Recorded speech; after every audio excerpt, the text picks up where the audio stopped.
In a small township outside of Lilongwe, Malawi, a group of women gather every Saturday morning. They're not here to buy or sell. They're here to talk. Each week, they gather under a tin roof to share stories of water shortages, rising food prices, and the long wait for public services that often fail to materialize. Across the continent, in northern Nigeria, a youth collective meets to plan a campaign against poor waste management in their community. And in Niger, a group of farmers band together to petition for fair prices after a season of failed rains. In places where poverty and scarcity might have silenced participation, it's doing the opposite. When times are hard, people often find their voices.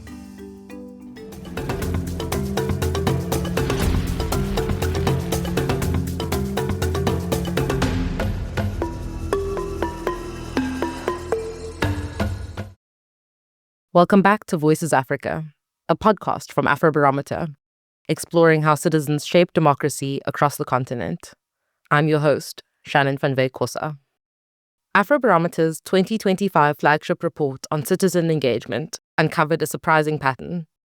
Economic hardship doesn't push people away from participation, it often brings them closer. In countries like Malawi, Niger, and Nigeria, those who report the greatest economic need are also among the most active in community and political life. Why? Because when formal systems fall short, citizens step in. They organize, they demand accountability, and they hold leaders to their promises. Before we dive deeper, a quick note about who we are and where these insights come from. Afrobarometer is a pan-African research network that has, for more than 2 decades, worked to amplify the voices of ordinary Africans through nationally representative surveys across about 40 African countries. Afrobarometer collects reliable data on citizens' thoughts, experiences, and preferences on a wide range of issues that affect their lives. We share our findings in publications, reports, news releases, and social media posts so that people's voices can become part of evidence-based policy and decision-making. Our 2025 flagship report, which informs this podcast series, focuses on how people participate in democracy beyond the ballot box. It captures the full spectrum of participation, from voting and contacting leaders to community meetings, protests, and online activism.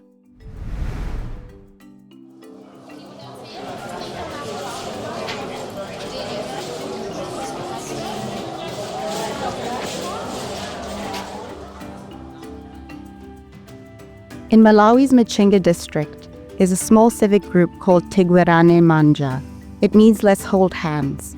It started as a self-help association, pooling small contributions to fund school repairs and cleanup drives. But over time, it has become something more, a voice for accountability. Stories like these echo across the continent. In northern Nigeria, youth collectives are filling the gaps left by weak municipal systems.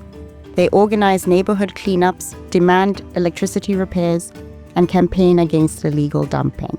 It's easy to think of poverty as a barrier to engagement, that people struggling to survive have no time or energy for politics. But in Africa, the reality is often the opposite.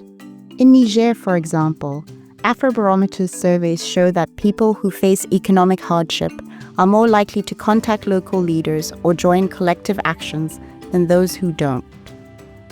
Necessity, it seems, doesn't silence civic voices, it amplifies them.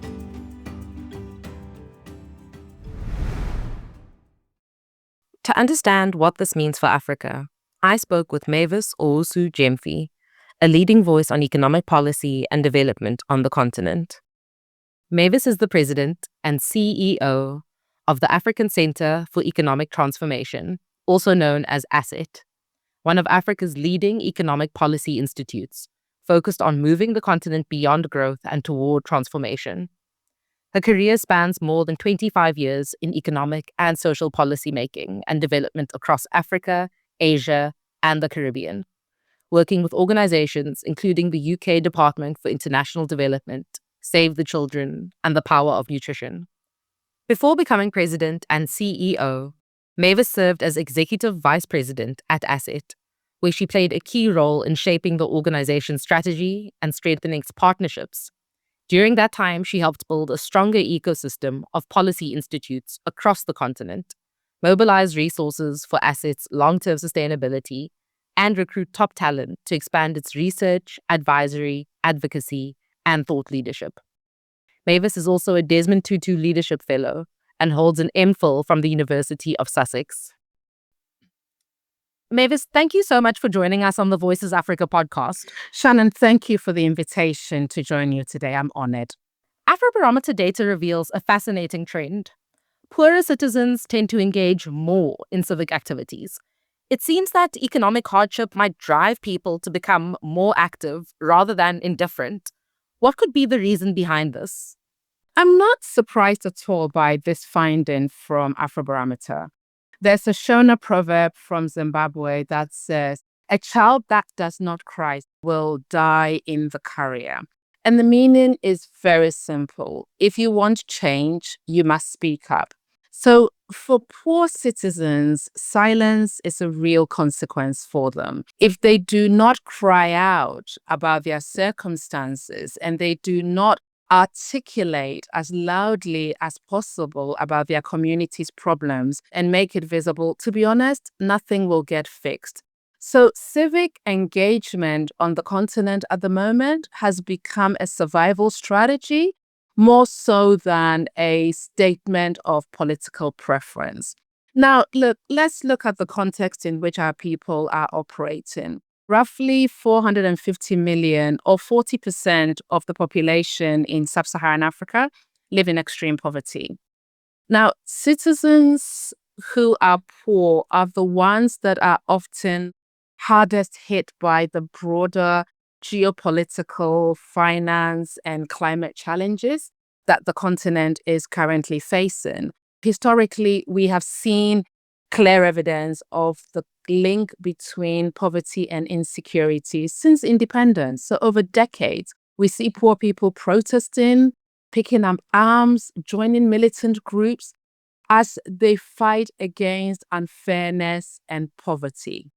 And right now, we are seeing another spate of it happening on the continent. It is fueled and it seems bigger because of technology. Young university students who are afraid of intergenerational poverty, poor families, young people can be mobilized using technology. And they mobilize people to articulate their frustrations with systems that have repeatedly failed to deliver them. So look, let me give you an example. I'm sitting in Ghana right now. And in Ghana, the average university graduate, Shannon, takes 7 years to find a job. And it's often not a decent job.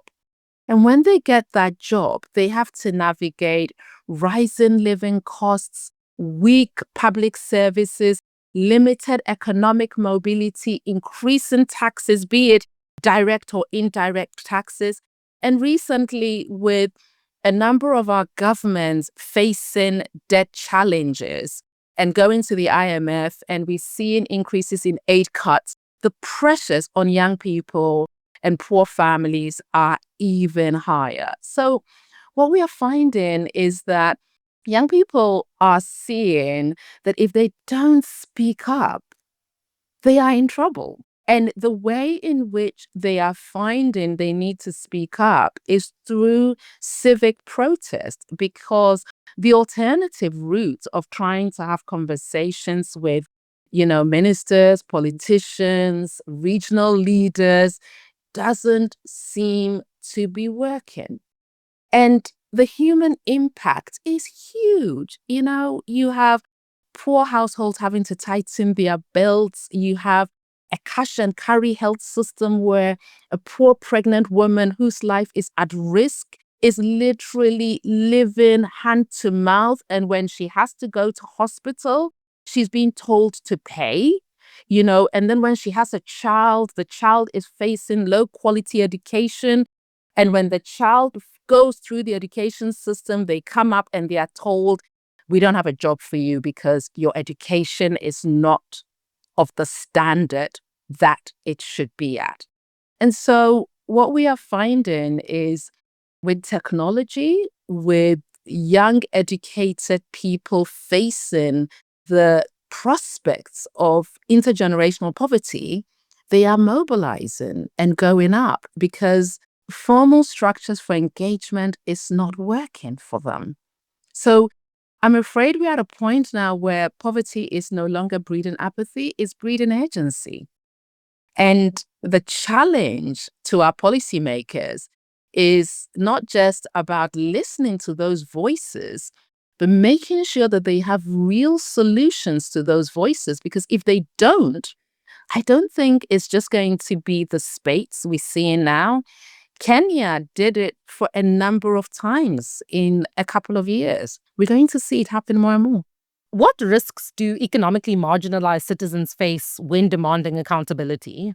So, Shannon, speaking up carries real risks. Okay. So, you could even lose your business and your livelihood. We see young people being socially excluded. I have spoken to young women who have faced trauma and sexual harassment, and in some cases, abuse and stress from speaking out through civic engagement, and they've been arrested, so it's necessary and it's an incredible act of courage, but it has high stakes. Look, if you look at the protests that we saw in the last couple of years across Nigeria, Kenya, Morocco, Madagascar, we saw how many lives were lost. So in Kenya and Madagascar alone, I believe that the studies that were done estimated that at least 147 people died, over 1,000 people were injured, and hundreds of people were arrested. I mean, this is just two countries, okay? And alongside that, we saw the kind of forceful arrests. I don't know if you saw the video when President Barack Obama's sister was being gassed and arrested all across the media. A woman in her prime. Apart from that kind of brutality and risks to their lives, we've seen journalists being censored. We are seeing arbitrary fines of young people, legal charges. I talk to young entrepreneurs who tell me they went out and they protested, and now nobody's patronizing their business. They've lost their business. The impact is high. So it begs the question, why are they going out to still speak out? Why are they still protesting? Why are they still voicing their anger online? When young people are protesting online, the older generation, including me, say they are doing nothing, but you can be tracked online and there are risks associated to protesting online. So why are they still choosing to speak out? Why are they still being courageous? Because the alternative is worse. It's worse. The alternative is hustling on the street, getting a degree, spending years to get your degree and your master's, which often people don't calculate the opportunity cost of a family when they put their child through secondary, tertiary education. Doing all of that and believing that the return on that investment is going to be much higher, and your child is driving an Uber 7 years later. The alternative is getting pregnant and going to hospital and not getting the right services and dying in childbirth. The alternative is living in your parents' home, not a middle-class home, a rundown shack for another 2 generations. The alternative is going without food for most of the day and having one meal. The alternative is watching your child die from a preventable cause. Honestly, when you compare the two, I think it's a no-brainer, Shannon. It really is a no-brainer. Mavis, I think your reframe of this question as silence as a consequence is so incredibly powerful and just brings to the fore the urgency of participation and how not participating is a threat to people's lived experience. I want to shift outside of an African perspective and then I guess get back into it. But, the above finding is contrary to findings from other parts of the world. Why might this be different in Africa? I think the reason civic engagement in Africa today looks different from elsewhere is probably because the stakes feel much higher and we don't have the institutions and structures that people feel confident enough to go through to articulate their protests. So people don't necessarily feel that their vote is going to change the system for them. So whether you go with party A or party B, the general sense is the problems are very much the same. And that's why we are seeing, protests in countries which cuts across political lines at the moment. So, you have NSAS in Nigeria, but in Kenya, we saw protests pre a government and post a new administration. But let's not assume that necessarily it's very different. Participation might look different, So if we look on the surface, it might seem like people outside Africa are slightly disengaged or that they are not articulating their frustrations the same way as Africans are. But look across the world, Shannon. Look at Europe and North America and bits of Australasia. Have you seen the massive swing to the right and the rise of populism in those countries? They might not be on the streets protesting, but their vote is sending a very, very, very powerful message. Their vote is saying, we don't trust the democratic system, so we are going to go for leaders who are articulating quite strident and what might feel very uncomfortable positions because they tell us the truth. And they are more likely to create jobs for us, and they are more likely to see us in our countries. So the swing to the extreme right, which has huge implications for the rest of the world, which has implications for people of color, the diaspora in those countries, is their articulation of their frustration by an inability to get access to decent jobs, the decline of their health systems, the decline of their social protection systems in those countries. So they might not be on the street demonstrating, but trust me, they are using the vote to give us the same message. And it's quite a powerful message that they are sending. And they are expressing the same anger our people are expressing.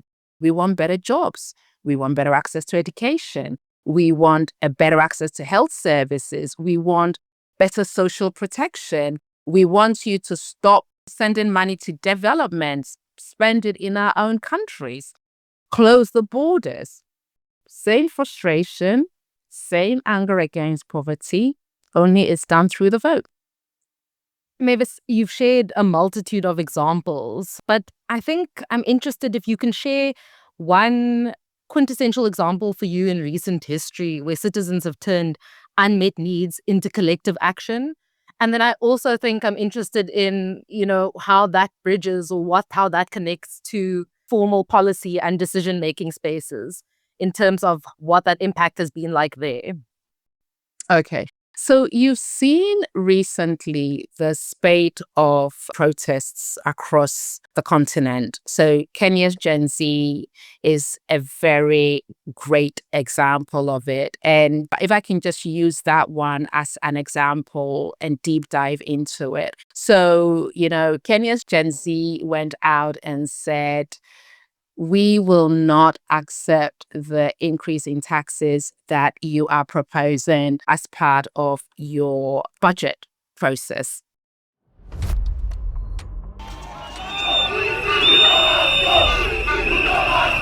In the latest protest in the capital, it's the younger generation taking to the streets, a sight never seen before.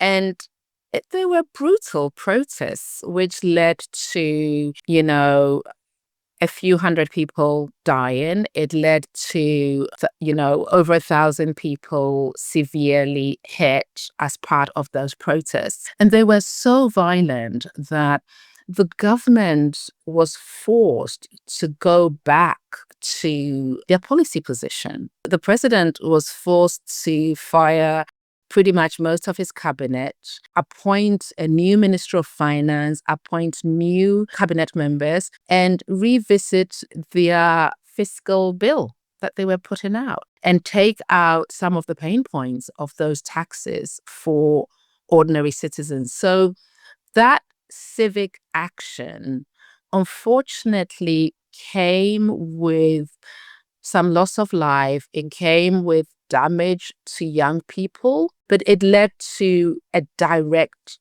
policy change. We can see the same in Madagascar. We can see the same in the ongoing protests at Sheikh Anta Diop University of, unpaid stipends to students.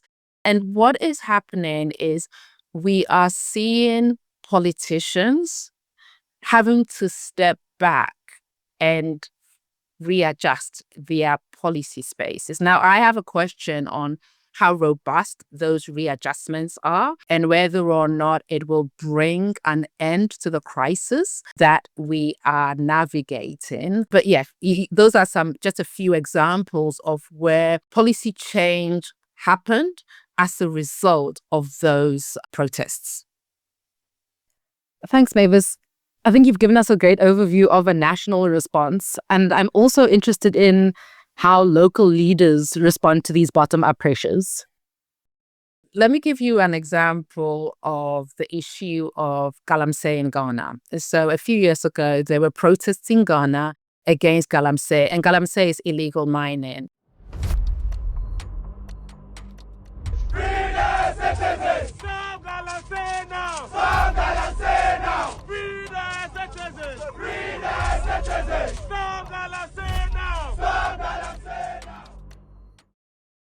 Which is leading to, destruction of our rivers and farming. And we are seeing literally people's houses collapsing because, illegal mining has been dug under.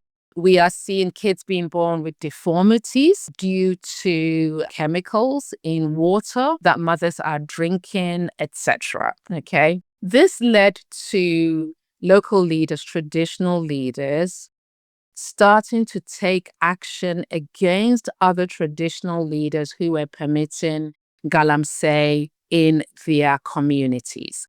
So leaders are now, chiefs are literally being removed as a result of this. Now, this is happening at the local level, the local community level, but it's not sufficient.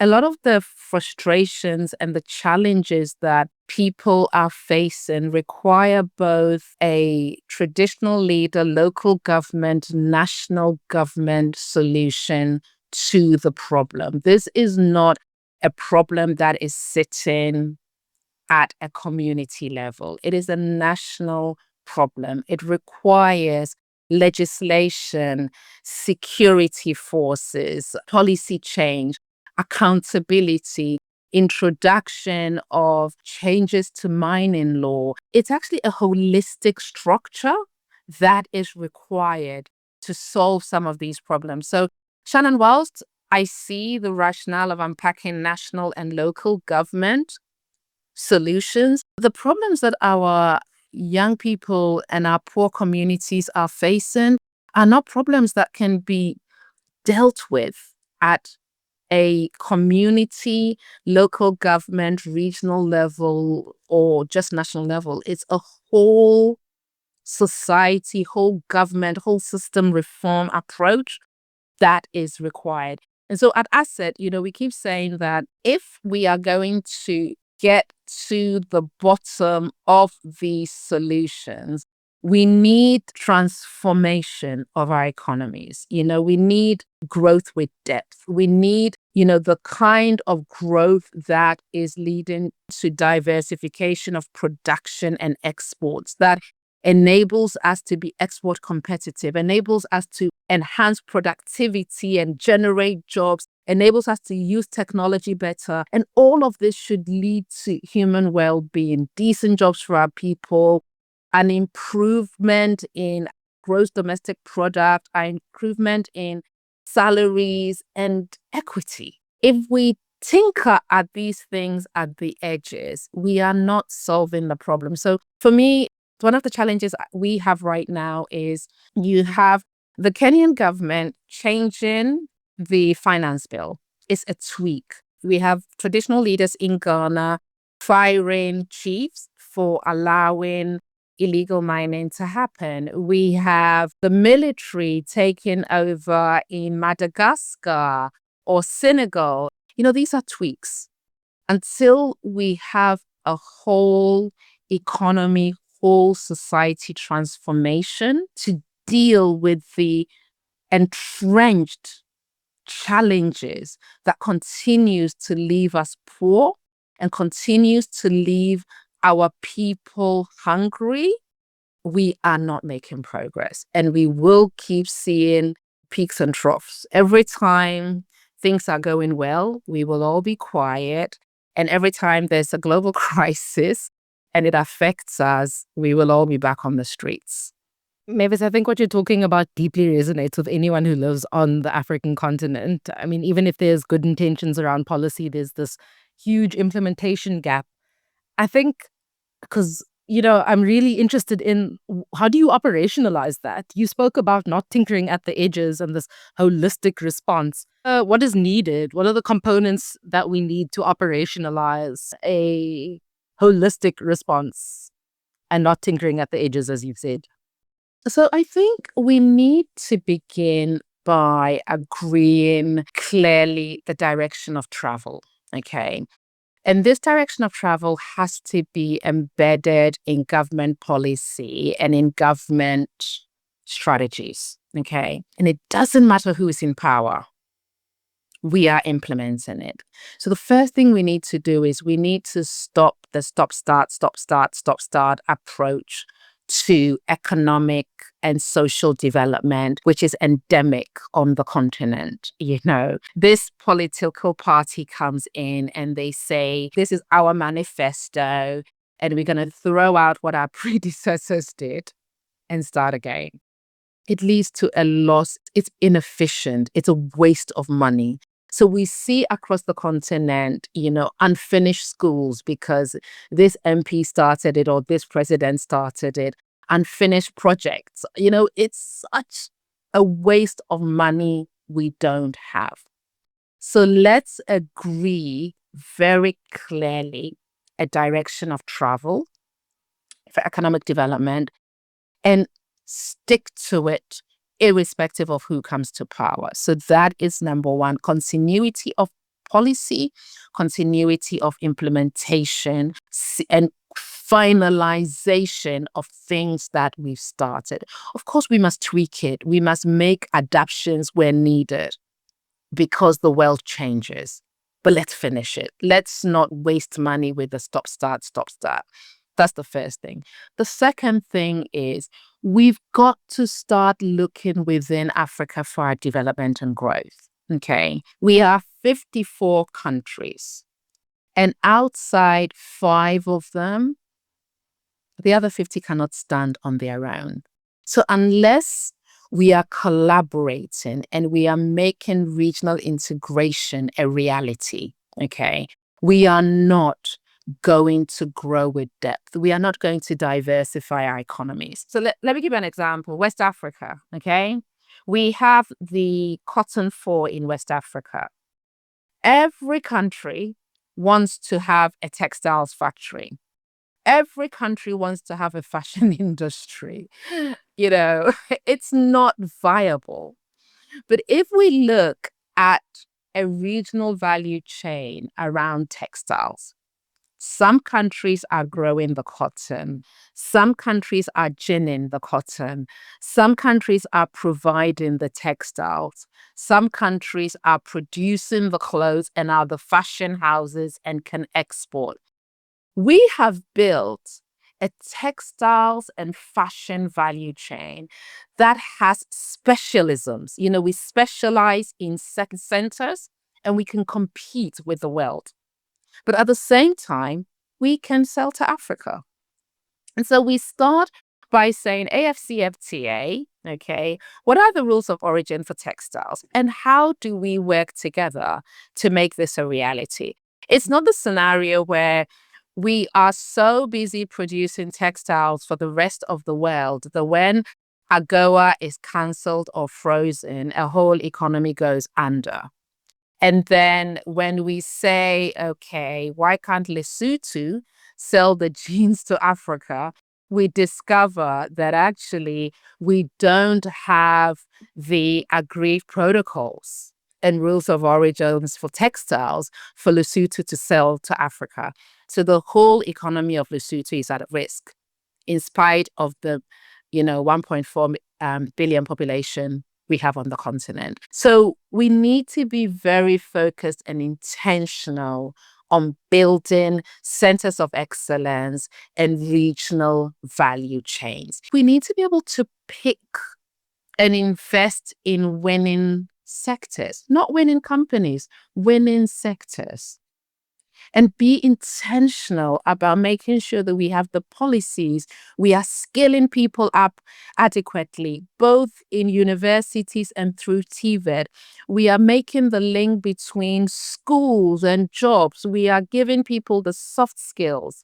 We are investing in R&D for technology. So we have to be intentional in picking sectors where we can grow and build economies and invest in the skills and technology and improve productivity around them and ensure we have the connectivity, be it trains or roads or planes, whatever it is, so that we can really trade amongst ourselves. So that intentionality is important. But that intentionality means that we need to kind of park our national ambitions and think of long-term regional success. Because if everybody is just thinking on their national borders, we are not going to see how we work together to really make a success. We need Nigeria and South Africa and Egypt and Kenya to truly work together to pull the rest of the countries along with them, rather than competing amongst ourselves. We need an AU that is leading continental growth. We need an African Development Bank that is investing in continental growth. It's about intentionality and being able to call a spade a spade. So if somebody's not pulling our weight, let's stop being nice and polite and say this is not good enough.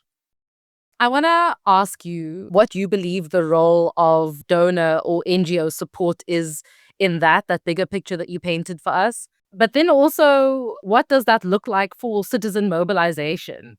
So I guess my question is, how does donor or NGO support sometimes help or hinder both the process that you just spoke about and then also genuine citizen mobilization? So, I think the first thing I'm going to say is that increasingly, when I'm asked this question, okay, the first thing I say is, it's really nice that we have, external support, but external support can also backfire, okay? We need to begin by remembering that the bulk of our resources are domestically raised money, okay? Donor funding is dwindling at a pace. Donor funding is such a small percentage of our national resources, yet we are so hung up on that donor funding that we are not holding government sufficiently to account for better effective utilization of our taxes. So I will begin by saying citizen mobilization should be driven around efficient and effective uses of our taxes. which is the largest portion of government revenue. That's number one. Number two, donor support must back what is happening in the country, and it must back citizen engagement in a constructive way. It must take into context, okay, the country within which it is operating. It must recognize that this is what is happening in Ghana, and this is how Ghana operates, which is very different from this is what is happening in Ethiopia, and this is how Ethiopia operates. It's not a one-size-fits-all.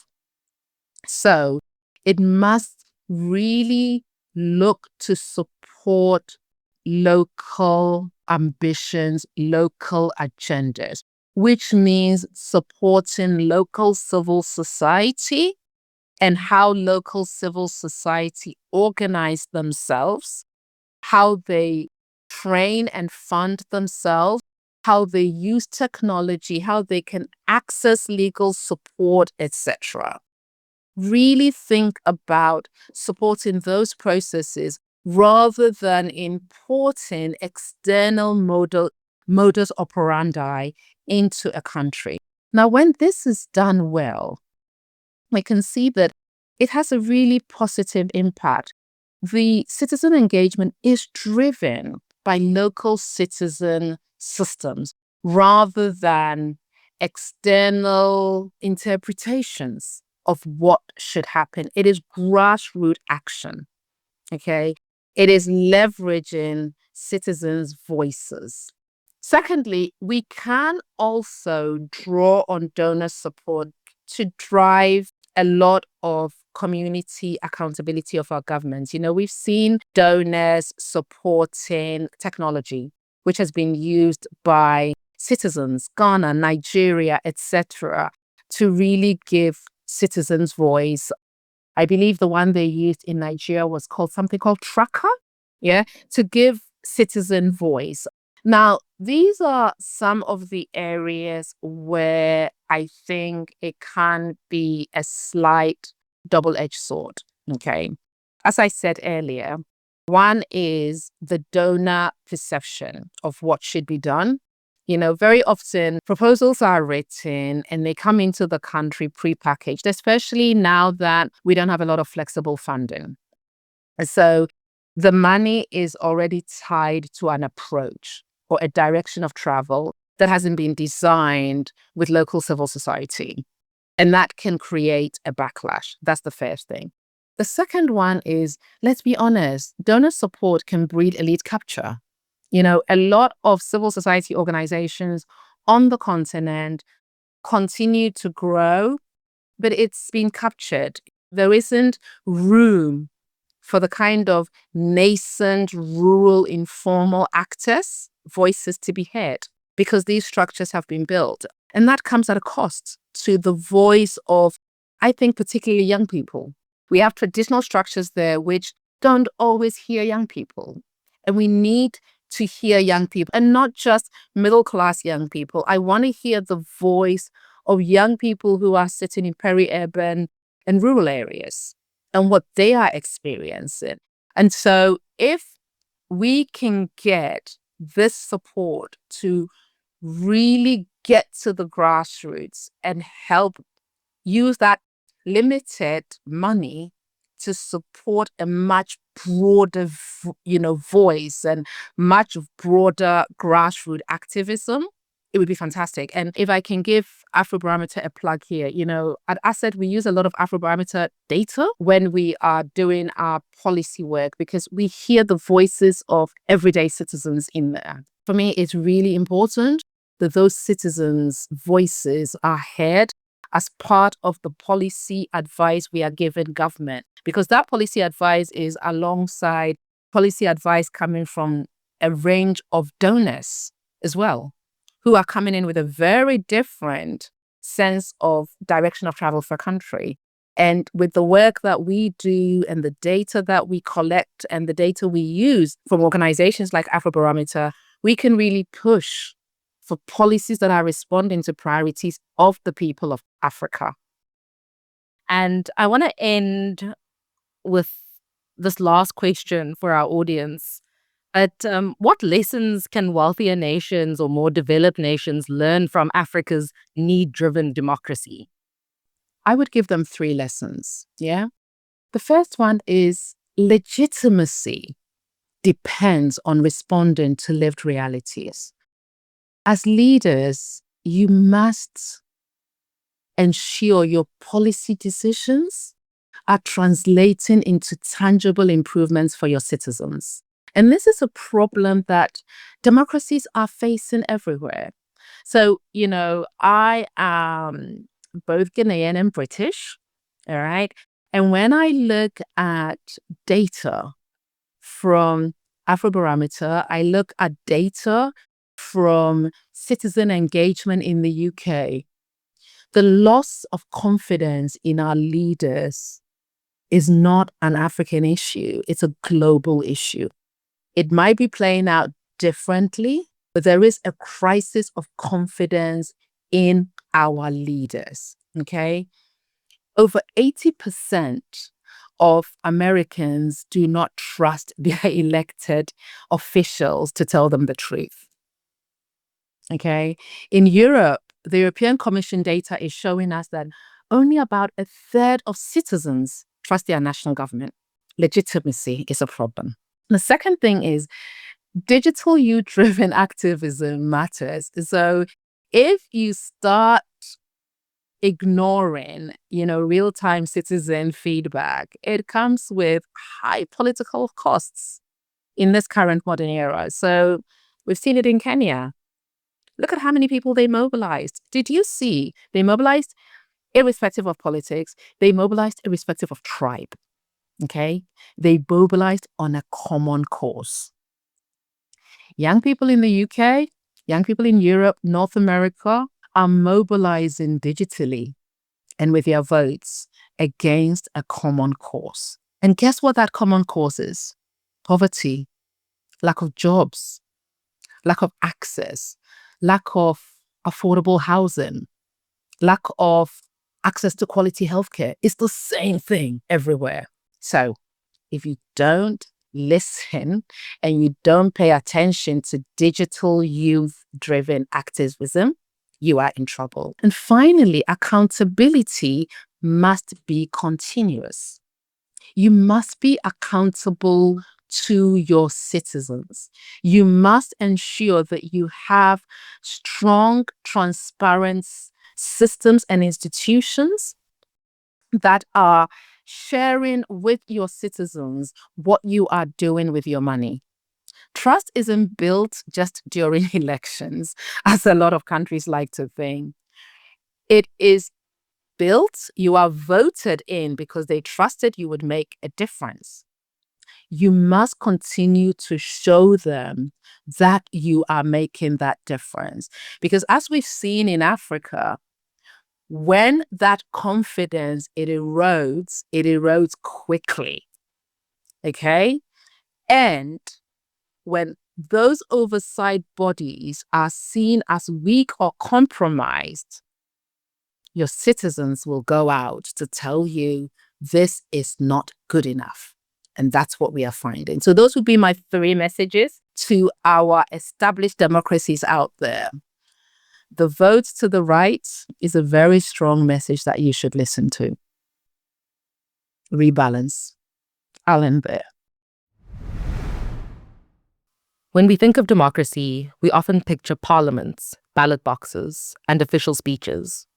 But democracy also lives in the informal, in the market committee that demands clean water, in the youth group that fixes the roads, in the women's cooperative that holds local leaders accountable. Economic hardship may limit resources, but it doesn't limit hope. From Malawi to Niger, struggle has become a catalyst for participation. It reminds us that democracy grows from the ground up, from citizens who refuse to wait and instead act. I'm Shannon van Wyk Kosa, and this is Voices Africa, a podcast from Afrobarometer.